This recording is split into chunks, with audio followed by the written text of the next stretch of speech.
A barroom brawl ended with shots fired and a scare for students at Eastern Kentucky University. Tonight, we have the latest on the investigation. The Laurel County jailer takes action against a couple of teenagers trying to scare drivers in a clown outfit. This is a major health issue. But the danger is now gone for several public schools in Lexington that tested high for radon. We have an update on a WKYT investigation.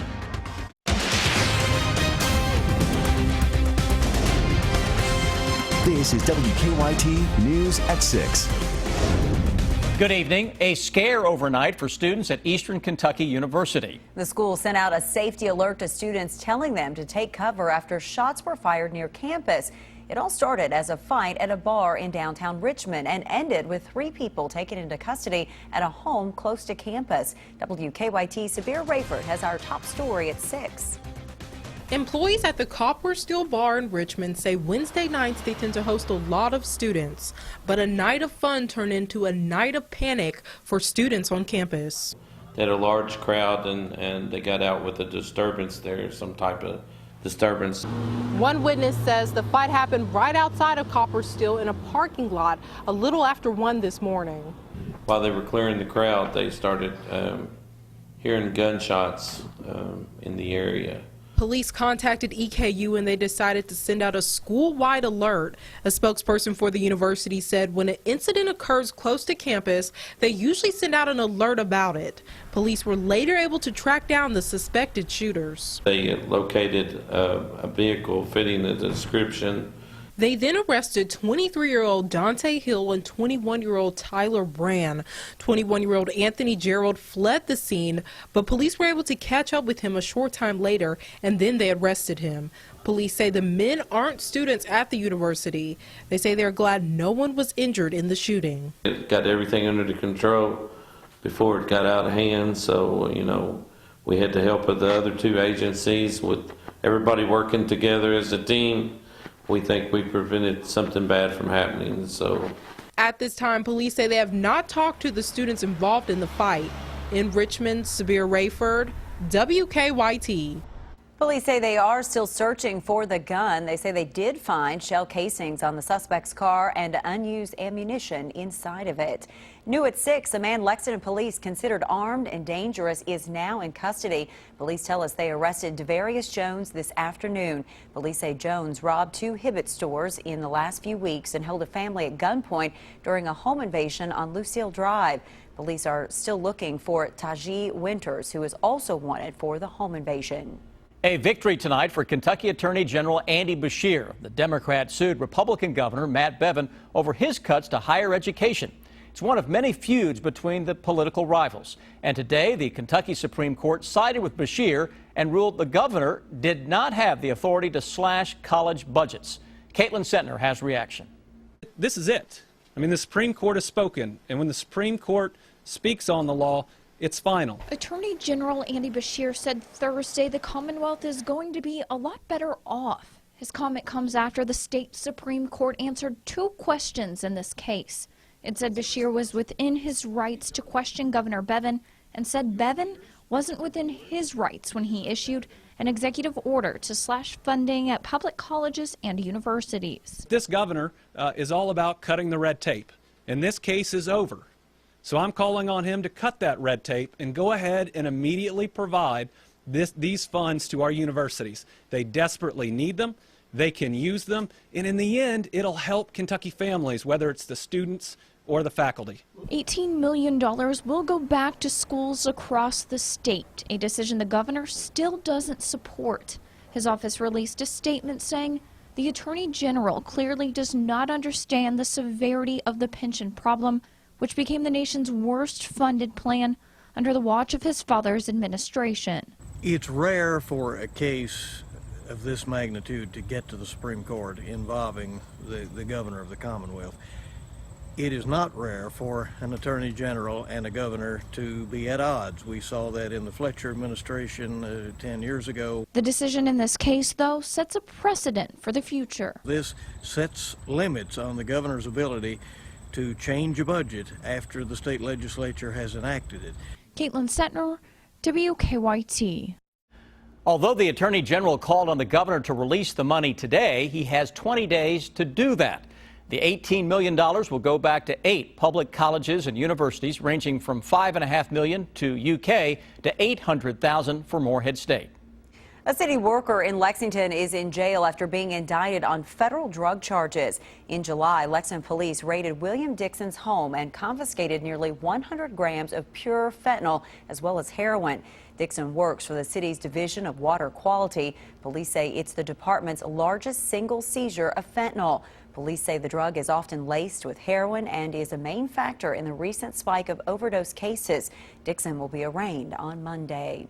Last night at 11, we told you about a run-in between the Laurel County jailer and a teenager dressed as a creepy clown. That jailer said that the teenager was trying to scare drivers along a road. It's a bizarre trend being reported across the state, but as WKYT's Phil Pendleton reports, the jailer says it's no laughing matter.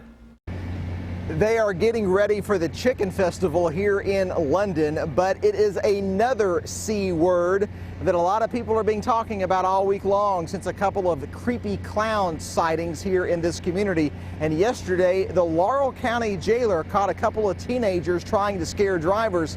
He took their mask and sent them home. As a sworn peace officer, it's probably a situation that it needed to do something.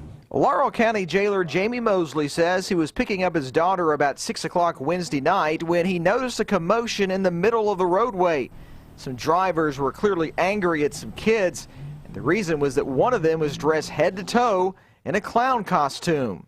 Actually engaged the young men, stopped them, obtained the subject's name who was wearing the mask, took the mask from him. Creepy clown sightings have occurred all over the area recently, and there's been some high-profile events of clowns trying to scare kids in nearby states. Mosley believes the kids were not on their way to some Halloween or haunted house function. I'd say without question they were trying to scare people intentionally. I don't see any reason you'd be in a full costume and a rubber mask on as the temperatures were yesterday.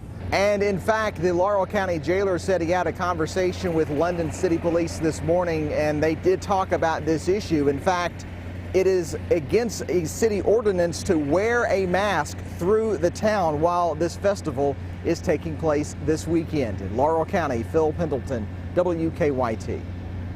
And the jailer says that some people have criticized his actions for taking the mask, but he says he took it because he feared for the safety of the teenager and drivers. Traffic is back to normal tonight near Lexington's Bryan Station High School. A gas leak this afternoon on Easton Road caused a traffic mess. The school system evacuated students from the high school and the neighboring middle school early because of the gas leak. The students went to the football field before they were allowed to leave the area. Well, the first day of fall feels more like midsummer. Temperatures were near 90 today. WKYT Chief Meteorologist Chris Bailey's in the First Alert Weather Center with a look at your forecast, and 90 is not going away anytime soon. No, you got at least a couple more days of flirting with 90 before we can usher in a pattern that looks and feels more like fall. That comes next week. We look outside right now as we begin that Thursday evening with a lot of mid and upper 80s across central and eastern Kentucky. But the good news about this, you have no humidity in the air. It is bone dry out there, and you may even have a little static electricity when you try to open up a door at some point this evening. I noticed that yesterday, actually. Cold front is off to our northwest. You've got a lot of flooding rains there. That is keeping fall bottled up into the northern plains and into Canada, and it is butting up against the summertime air we have across Kentucky that is also keeping us high and dry. Now, over the next few days, it's still going to feel like summer for the first weekend of fall. The first full week of summer that starts next week will have big changes that can lead to both some showers and some thunderstorms, and obviously a much cooler air mass at this time. At this point, guys, anything's going to qualify as a much cooler air mass, but it's some numbers showing up on the 7-day we haven't seen in a little while that will get your attention when I come back in a few. Chris, thank you. We have a sad update tonight. A Fleming County woman battling cystic fibrosis has died. Katie Prager passed away this morning. Her husband Dalton died over the weekend also from cystic fibrosis. He was being treated in his hometown of St. Louis. The couple's story recently gained national attention. They were raising money in hopes of being reunited before they passed away. Today, Fayette County schools report that all school buildings are below the EPA recommended levels for radon. This has been a work in progress since last year when 9 schools tested positive for high levels. It was a challenge to get all of the schools up to par. Miranda Combs has the story that's new at 6. On any school building, there are safety measures, locks and cameras that protect the people that need it the most. But there's a danger you might not have known existed. This is a major, major health issue, and people does not take it as serious as it should be taken. Edwin Huff is talking about radon. We can't show it to you because you can't see it, but it's the second leading cause of lung cancer. Radon is weightless, odorless, sealess, and tasteless. It rises. Huff and his team have been installing radon mitigation systems for years. What we do is we penetrate through the wall, sucking air out and under the slab. But this trend of outfitting schools is relatively new. And I respect Fayette County school system for taking action and working on this. Huff's company and one other were contracted by Fayette County Public Schools to install the systems in 9 school buildings this summer. The fan is running. 9 out of the 58 schools had radon levels above the EPA recommendations of 3.9 picocuries. This one was the nightmare of all. We met Huff at Russell Cave Elementary, one of 6 school buildings he's spent the summer outfitting with what he considers life-saving equipment. This one's either got 6 or 8 systems in it. Is that a lot? That's quite a few for this building. Radon comes from the ground and can get trapped in buildings, so this system sucks the air out and vents it into the sky. Each school is unique in its design and layout, so that's why it takes a lot of time to plan and to sort of design a system that's going to abate the radon. Myron Thompson with Fayette County Schools says they started the work on the 9 buildings as soon as school let out this summer and are just finishing up. But now that the monitoring is started, it will be a continuous process. In the design phase going forward, we will incorporate some of the infrastructure to sort of make it much easier if we have a problem to come in and outfit it for the exhaust. In Lexington, Miranda Combs, WKYT. The Fayette County School Board budgeted $500,000 for the radon testing and mitigation. So far, they've spent a little over half of that. Each school will be retested every 5 years. Yesterday, we told you about a new court design. It would be unveiled at Rupp during Big Blue Madness, but that won't be the only debut at the renovated arena. See what else is new in 3 minutes here on WKYT News at 6. And in sports, paying tribute to the Trailblazers at UK. Find out about the men who broke the color barrier for SEC football. A new team, a new court design, and a new video board. They will all debut at Big Blue Madness next month. Rupp Arena posting this video on its Facebook page today, the video board being installed.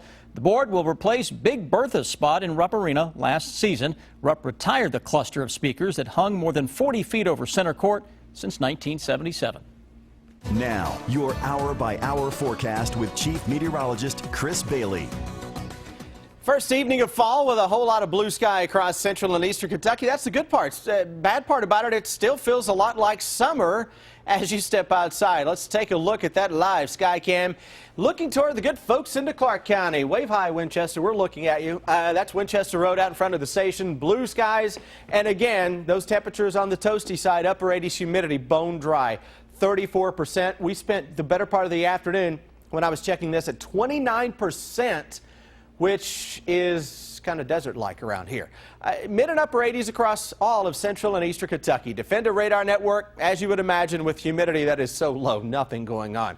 Got to get rid of this stubborn low pressure. I have been talking about this system since last Friday when it was developing into parts of Florida. This is the ghost of Tropical Storm Julia that continues to back up the pattern, keeping everything stuck in neutral. At least it's part of the reason we're backing up this pattern. 90 tomorrow, same old as we say hello to your Friday. 60 out the door tomorrow morning.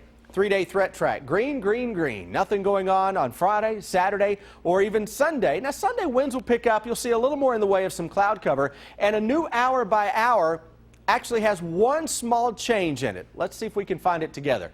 We go through tomorrow morning, mid-60s, a little valley fog. You know the drill. Tomorrow afternoon, 85 to 90. Let's go into our Saturday. A little cloud cover. Okay, I guess that can constitute as another change. That would be a smaller change. And then on Sunday, we go through the day. We start things out with a little more in the way of low and mid 60s. But look what happens late in the day. It's got a touch of a shower showing up into southeastern Kentucky, right on top of the Virginia border counties. As moisture increases from the west, may also try to pull up a little juice into the southern Appalachian Mountains. But as we go through next week, Monday into Monday night, Tuesday, our best chance for some showers and storms next week. Get a big bowling ball area of low pressure that tries to just say, to heck with the jet stream, I'm going to do my own thing for a little while. And in doing so, it's going to help bring some much cooler air into the Ohio Valley, including here in Kentucky. That's the middle of next week, when on the 7-day forecast, we may have a hard time for a day or two, at least right now. Depends on the timing and exactly where that low sets up. We may have a hard time getting to 70. How about that for a switch? I've got 90 over the next few days and then upper 60s for a high temperature into the middle of next week. 90 to 45 on one 7-day forecast. That, in a nutshell, is Kentucky weather. It is, isn't it? Just all over the place, leave you scratching your head kind of weather. Yeah, next week will be a lot better in my book than this week. Good deal. Yeah. Thank you, sir. Right. Glad you're happy with that. All right, Rob Bromley joins us now. Latest in sports. Rob? All right, we'll have the latest on the unveiling of the statue tonight and what's the problem with a Wildcat defense. Mark Stoops sounding off about it yesterday. What do his players and his defensive coordinator have to say? Sports is next.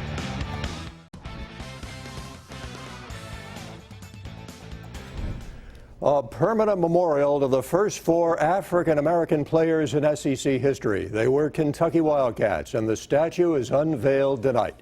Brian Milam is just outside Commonwealth Stadium.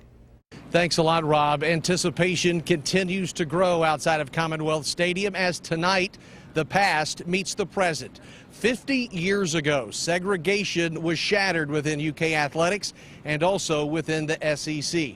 Nate Northington and his late roommate, Greg Page, will have statues unveiled tonight, as will Wilbur Hackett and Houston Hogg, who came to UK a year later. Northington played his first game at Kentucky September 30th, 1967, against Ole Miss at Stoll Field, a day after Page, who was from Middlesboro, died from complications after being paralyzed at practice 38 days earlier. Hackett, a 3-year starter at linebacker for the Cats, and in 1969 became the first African-American team captain in any sport in SEC history. Hogg also played from 1968 through 1970, seeing action in 31 games. What they went through and endured has paved the path for today's African-American players. I think that's very important because, like we were talking about leading by example, I feel like those guys paved the way for so many of the athletes you see today. So I think it's very important, and I'm glad we're recognizing them. So the statues will be unveiled tonight with a ceremony starting at 7 o'clock, and we will bring you all of the reaction, and it certainly will be emotional later at 11 o'clock. Reporting from Commonwealth Stadium, I'm Brian Milam, WKYT. Thank you, Brian. Mark Stoops letting his defense have it after yesterday's practice. He used the word crap to refer to the way his team has played. And the way they practiced yesterday, he said it would be more of the same. In 3 games, the Kentucky defense has given up almost 1,600 yards. That's better than 500 yards per game. For Stoops, the frustration spilled out yesterday. Yeah, I got after him a little bit. I'm not pleased. I'm just, it's frustrating. And you try to teach, you try to coach, you try to educate, and sometimes all that don't work. So the truth is the truth. If we're so fragile we can't handle the truth, then we're not going to win very many games. But I told him the truth today. Discouraging because I thought we had a really good practice yesterday. So we're immature. I don't know why we just can't lock in and go to work every day. We just can't take it serious every day, and that's disappointing. I'm not satisfied. Coach Stoops not satisfied. Coach is not satisfied. We can't slip up and not be dominant out here. We got to be dominant every play. So if he's not happy, we're not happy. And it's 2 days and counting to South Carolina Commonwealth Stadium, 7:30 kickoff on the SEC Network on Saturday night. And we will have football right here, Thursday night football on WKYT. Patriots and Texans. Who will the Patriots start at quarterback? We'll find out later tonight. The kick at 8:25. Yes, we will, Rob. Thank you. A final check of your First Alert forecast is next. Then on the CBS Evening News, prosecutors announced that the Tulsa officer involved in that deadly shooting of a black man will face manslaughter charges. Coming up on the CW Election and live at 6:30 in just a few minutes, we'll have a live interview with Dr. Stephen Voss. He is an associate professor of political science at UK, also a grad of Harvard. He'll be talking about the Supreme Court decision today involving the governor and the attorney general on funding for colleges and universities. All right, and Chris, as we round out this first day of fall. Happy fall! Yeah. 90 again tomorrow and into Saturday, though fall does show up as we get into that extended forecast. You got to wait till next week, though. All right, we will see you back here extra late tonight for the 11th. It'll be a late one. Now the CW election is next.